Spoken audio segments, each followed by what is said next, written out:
Welcome to my YouTube channel. നമ്മൾ ഇന്ന് company board assistant എക്സാമിൻ്റെ പ്രീവിയസ് ക്വസ്റ്റ്യൻസ് ആണ് ഡിസ്കസ് ചെയ്യുന്നത്. അപ്പോൾ ക്ലാസ്സിലേക്ക് കടക്കുന്നതിന് മുമ്പ് എല്ലാവരും ഈ ചാനലൊന്ന് സബ്സ്ക്രൈബ് ചെയ്ത് ലൈക്ക് ആൻഡ് ഷെയർ ചെയ്യാൻ മറക്കല്ലേ. അപ്പോൾ നമുക്ക് നമ്മളുടെ ഫസ്റ്റ് ക്വസ്റ്റ്യൻസ് നോക്കാം. ആദ്യത്തെ ക്വസ്റ്റ്യൻ, IMFൻ്റെ ഇപ്പോഴത്തെ മാനേജിംഗ് ഡയറക്ടർ ആരാണ്? IMFൻ്റെ ഇപ്പോഴത്തെ മാനേജിംഗ് ഡയറക്ടർ ആരാണ്?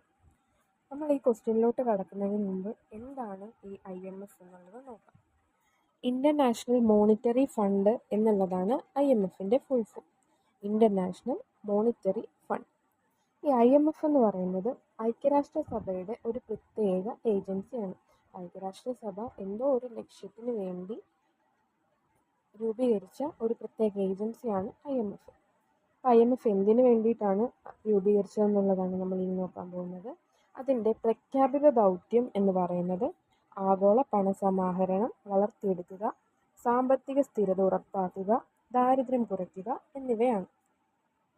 അപ്പോൾ ലോകരാഷ്ട്രങ്ങളിൽ ദാരിദ്ര്യം കുറയ്ക്കാനും അവരുടെ ആഗോള പണസഹകരണം വളർത്തിയെടുക്കുന്നതിനും അവരുടെ സാമ്പത്തിക സ്ഥിരത ഉറപ്പാക്കുന്നതിനും ഒക്കെ വേണ്ടിയിട്ട് ഐക്യരാഷ്ട്രസഭ ഏർപ്പെടുത്തിയിരിക്കുന്ന ഒരു പ്രത്യേക ഏജൻസിയാണ് IMF എന്ന് പറയുന്നത്. 1944 July 22 Bretton wood system exchange കരാറിൻ്റെ ഭാഗമായാണ് IMF ആദ്യമായി രൂപീകരിച്ചത്. അപ്പോൾ 1944 ജൂലൈ 22 വാഷിങ്ടൺ DC ആസ്ഥാനമായിട്ടാണ് നമ്മളുടെ IMF രൂപീകൃതമായത്. ഇതിൽ അംഗങ്ങളുടെ എണ്ണം എന്ന് പറയുന്നത് 191 അംഗങ്ങളാണ്, അല്ലെങ്കിൽ 191 രാജ്യങ്ങളാണ് ഈ IMFൽ അംഗത്വം എടുത്തിട്ടുള്ളത്. ഇതിൽ 190 UN നേഷൻസും ഉണ്ടാവും, ഒരു UN നേഷൻ അല്ലാത്ത കെസോവോയും ഉണ്ട്. ഇനി നമ്മളുടെ ക്വസ്റ്റ്യൻ എന്ന് പറയുന്നത് ഇതിൻ്റെ ഇപ്പോഴത്തെ മാനേജിംഗ് ഡയറക്ടർ ആരാണ് എന്നുള്ളതാണ്. അപ്പോൾ ഇപ്പോഴത്തെ മാനേജിംഗ് ഡയറക്ടർ ആരാണ് എന്നുള്ളത് നോക്കുന്നതിന് മുമ്പ് നമ്മൾ നോക്കേണ്ടത് ഇതിൻ്റെ ആദ്യ മാനേജിംഗ് ഡയറക്ടർ ആരാണെന്നുള്ളതാണ്. കാമിൽ ഗട്ട് ആണ് IMFൻ്റെ ആദ്യ മാനേജിംഗ് ഡയറക്ടർ. ഇപ്പോഴത്തെ മാനേജിംഗ് ഡയറക്ടർ അല്ല, നമ്മളുടെ ക്വസ്റ്റ്യൻ്റെ ആൻസറാണ് ക്രിസ്റ്റലിന ജോർജിവ. ക്രിസ്റ്റലിന ജോർജിവ ഇപ്പോഴത്തെ മാനേജിംഗ് ഡയറക്ടറാണ് ക്രിസ്റ്റലിന ജോർജിവ. പിന്നെ ഫസ്റ്റ് ഡെപ്യൂട്ടി മാനേജിംഗ് ഡയറക്ടർ ആരാണ്? ആൻഡ്രൂ ഓവർബി ആണ് ഫസ്റ്റ് ഡെപ്യൂട്ടി മാനേജിംഗ് ഡയറക്ടർ. ഇപ്പോഴത്തെ deputy managing director Dan Katz. അപ്പോൾ ഇത്രയും ഡീറ്റെയിൽസ് ആണ് നമുക്ക് IMFനെ പറ്റി നോക്കാനുള്ളത്. ഇനി നമുക്ക് നമ്മുടെ നെക്സ്റ്റ് ക്വസ്റ്റ്യനിലോട്ട് പോകാം. നെക്സ്റ്റ് ക്വസ്റ്റ്യൻ എന്ന് പറയുന്നത്, പൈനാപ്പിൾ ഗവേഷണ കേന്ദ്രം സ്ഥിതി ചെയ്യുന്നത് എവിടെയാണ്? പൈനാപ്പിൾ ഗവേഷണ കേന്ദ്രം സ്ഥിതി ചെയ്യുന്നത് എവിടെയാണ്? അപ്പോൾ നമ്മളുടെ കേരളത്തിൽ കാർഷിക ഗവേഷണ കേന്ദ്രങ്ങൾ ഒരുപാടുണ്ട്.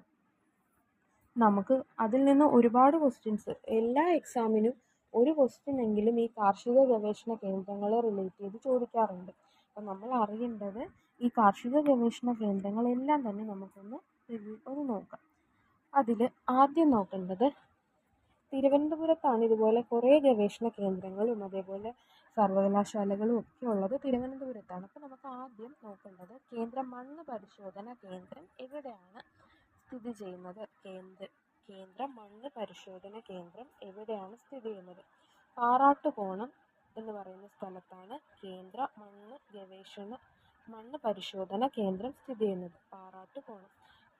ഇനി നാളികേര ഗവേഷണ കേന്ദ്രം ബാലരാമപുരമാണ്. അത് റിലേറ്റ് ചെയ്ത് 2 ക്വസ്റ്റ്യൻസ് ചോദിക്കും. നാളികേരവുമായിട്ട് റിലേറ്റ് ചെയ്ത് 2 ക്വസ്റ്റ്യൻ ഉണ്ടാവും. ഒന്ന് നാളികേര ഗവേഷണ കേന്ദ്രം ഉണ്ടാവാം, അതേപോലെ നാളികേര വികസന ബോർഡും ചോദിക്കാറുണ്ട്.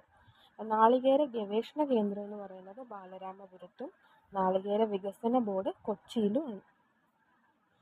ഇനി നെക്സ്റ്റ്, ഫാം ഇൻഫർമേഷൻ ബ്യൂറോ എവിടെയാണ്? കവടിയാറാണ് ഫാം ഇൻഫർമേഷൻ ബ്യൂറോ. അതേപോലെ ടിഷ്യൂ കൾച്ചർ ഗവേഷണ കേന്ദ്രവും പാലോട് എന്ന് പറയുന്ന സ്ഥലത്താണ്. ഈ മണ്ണ് പരിശോധനാ കേന്ദ്രവും നാളികേര ഗവേഷണ കേന്ദ്രവും ഫാം ഇൻഫർമേഷൻ ബ്യൂറോയും ടിഷ്യൂ കൾച്ചർ ഗവേഷണ കേന്ദ്രവും ഒക്കെ തിരുവനന്തപുരം ഡിസ്ട്രിക്റ്റിൽ ആണ് സ്ഥിതി ചെയ്യുന്നത്. ഇനി നെക്സ്റ്റ് ക്വസ്റ്റ്യൻ ആണ്, കുരുമുളക് ഗവേഷണ കേന്ദ്രം എവിടെയാണ്? കുരുമുളക് ഗവേഷണ കേന്ദ്രം പന്നിയൂരാണ് സ്ഥിതി ചെയ്യുന്നത്. കുരുമുളക് ഗവേഷണ കേന്ദ്രം സ്ഥിതി ചെയ്യുന്നത് പന്നിയൂരാണ്, കണ്ണൂർ. അടുത്തത് കേരള കാർഷിക സർവകലാശാല. കേരള കാർഷിക സർവകലാശാല സ്ഥിതി ചെയ്യുന്നത് മണ്ണുത്തിയാണ്. തൃശ്ശൂർ മണ്ണുത്തിയിലാണ് കേരള കാർഷിക സർവകലാശാല സ്ഥിതി ചെയ്യുന്നത്. Agronomic research centre Chalakudy. Forest research institute സ്ഥിതി ചെയ്യുന്നത് പീച്ചിയിലുമാണ്. ഈ മണ്ണുത്തി, ചാലക്കുടി, പീച്ചി ഇതെല്ലാം തൃശ്ശൂർ ഡിസ്ട്രിക്റ്റിലുള്ള സ്ഥലങ്ങളാണ്. ഇനി അടുത്തത് ഭാരതീയ സുഗന്ധവിള ഗവേഷണ കേന്ദ്രം സ്ഥിതി ചെയ്യുന്നത് കോഴിക്കോടാണ്. ഭാരതീയ സുഗന്ധവിള ഗവേഷണ കേന്ദ്രം സ്ഥിതി ചെയ്യുന്നത് കോഴിക്കോടാണ്. അതേപോലെ സുഗന്ധ ഭവൻ സ്ഥിതി ചെയ്യുന്നത് കൊച്ചി പാലാരിവട്ടത്താണ്. സുഗന്ധ ഭവൻ സ്ഥിതി ചെയ്യുന്നത് പാലാരിവട്ടം, കൊച്ചി. ഇനി സെൻട്രൽ സ്റ്റേറ്റ് ഫാം ആറളത്താണ്. കേന്ദ്ര കിഴങ്ങ് വിള ഗവേഷണ കേന്ദ്രം ശ്രീകാര്യം തിരുവനന്തപുരത്തെ ശ്രീകാര്യത്താണ് കിഴങ്ങ് വിള ഗവേഷണ കേന്ദ്രം സ്ഥിതി ചെയ്യുന്നത്. ഇനി കശുവണ്ടി ഗവേഷണ കേന്ദ്രം ആനക്കയം, മലപ്പുറം. കശുവണ്ടി റിലേറ്റഡ് ആയിട്ടുള്ള ക്വസ്റ്റ്യൻസ് വരുമ്പോൾ പലർക്കും തെറ്റിപ്പോകും. എല്ലാവരും കൊല്ലം ഡിസ്ട്രിക്റ്റ് ആണ് മാർക്ക് ചെയ്യാറുള്ളത്. പക്ഷേ കശുവണ്ടി ഗവേഷണ കേന്ദ്രം സ്ഥിതി ചെയ്യുന്നത് ആനക്കയം, മലപ്പുറത്താണ്. ഇനി പുൽത്തൈല ഗവേഷണ കേന്ദ്രം ഓടക്കാലി. എറണാകുളം ഡിസ്ട്രിക്റ്റിലെ ഓടക്കാലി എന്ന് പറയുന്ന സ്ഥലത്താണ് പുൽത്തൈല ഗവേഷണ കേന്ദ്രം സ്ഥിതി ചെയ്യുന്നത്. കേരഫെഡിൻ്റെ ആസ്ഥാനം തിരുവനന്തപുരമാണ്. അതേപോലെ ഏലം ഗവേഷണ കേന്ദ്രം പാമ്പാടുംപാറ. ഇടുക്കിയിലെ പാമ്പാടുംപാറയിലാണ് ഏലം ഗവേഷണ കേന്ദ്രം സ്ഥിതി ചെയ്യുന്നത്. നമ്മളോട് ചോദിച്ചിരിക്കുന്ന ക്വസ്റ്റ്യൻ്റെ ആൻസറാണ് നെക്സ്റ്റ് നമ്മൾ നോക്കുന്നത്. കൈതച്ചക്ക ഗവേഷണ കേന്ദ്രം അല്ലെങ്കിൽ പൈനാപ്പിൾ ഗവേഷണ കേന്ദ്രം സ്ഥിതി ചെയ്യുന്നത് വെള്ളാനിക്കരയിലാണ് കൈതച്ചക്ക ഗവേഷണ കേന്ദ്രം സ്ഥിതി ചെയ്യുന്നത്. ഏത്തവാഴ ഗവേഷണ കേന്ദ്രം കണ്ണാറ. ഏത്തവാഴ ഗവേഷണ കേന്ദ്രം സ്ഥിതി ചെയ്യുന്നത് കണ്ണാറ. ലാസ്റ്റ് ഇഞ്ചി ഗവേഷണ കേന്ദ്രം അമ്പലവയൽ. ഇഞ്ചി ഗവേഷണ കേന്ദ്രം സ്ഥിതി ചെയ്യുന്നത് അമ്പലവയലിലാണ്. അപ്പോൾ നമ്മൾക്ക് ഇനിയും ഒരുപാട് ക്വസ്റ്റ്യൻസ് ഉണ്ട്. അതിൻ്റെ ഡീറ്റെയിൽഡ് വീഡിയോയുമായിട്ട് നമ്മൾ ഇനിയും വരും. എല്ലാവരും ലൈക്ക് ചെയ്ത് ഷെയർ ചെയ്ത് സബ്സ്ക്രൈബ് ചെയ്യാൻ മറക്കരുത്.